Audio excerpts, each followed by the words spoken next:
Today on Stewart-Cox Family News. In a shocking incident, President Donald Trump declared Sunday that homeless people in Washington, D.C., must leave the Capitol immediately, promising they would be relocated far from the Capitol as part of a broader effort to make the city safer and more beautiful. Stay tuned for more updates and analysis on this developing story. Leave your thoughts below. Now let's see the clip. Members of the National Guard are now on the ground in the nation's capital. Their arrival came around the same time U.S. Attorney General Pam Bondi sat down with Washington, D.C. Mayor Muriel Bowser. The two met alongside FBI Director Kash Patel and other law enforcement officials. Bondi said the meeting today was productive, but Bowser has called President Trump's plan for the federal takeover of the D.C. police force unsettling and unprecedented. The president says, though, it is necessary to address crime and homelessness in D.C. In a post on Truth Social over the weekend, he wrote in part, quote, "The homeless have to move out immediately. We will give you places to stay, but far from the Capitol." And the White House says officials will enforce laws in the books and take them to shelters, treatment centers, or have them subject to jail and fines, in their words there.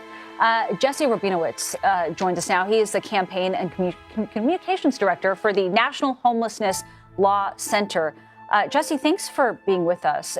You hear these words there, and President Trump saying that this will help the district, but your organization has actually said his moves on homelessness will make the issue worse.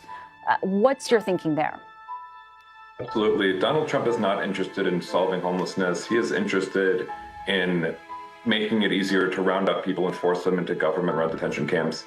People sleep outside in D.C. for the same reason that people sleep outside everywhere in this country, because rent's too expensive. The Trump administration is proposing a budget that would gut funding for vital rental assistance on top of their recent cuts to human services and healthcare programs. They're not interested in helping people. They're interested in spreading racist myths and lies about people experiencing homelessness. And they're interested in a racist authoritarian power grab in D.C.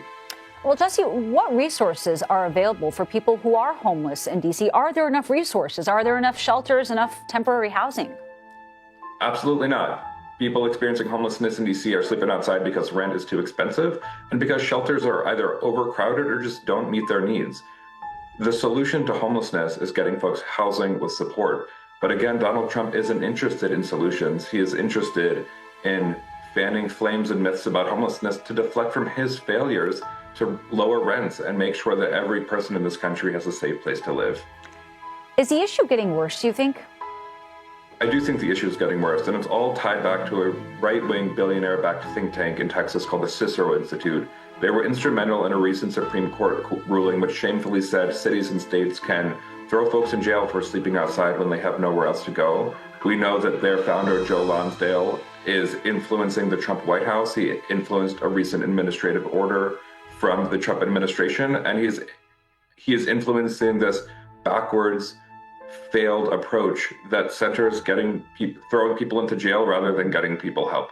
Look, everybody wants to be safe and everybody needs a safe place to live, but DC is already the most policed state in this country.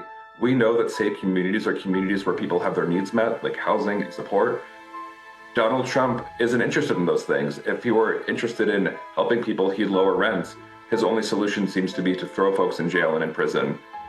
All right, Jesse Rabinowitz, thank you so much for joining us. We appreciate it. Thank you.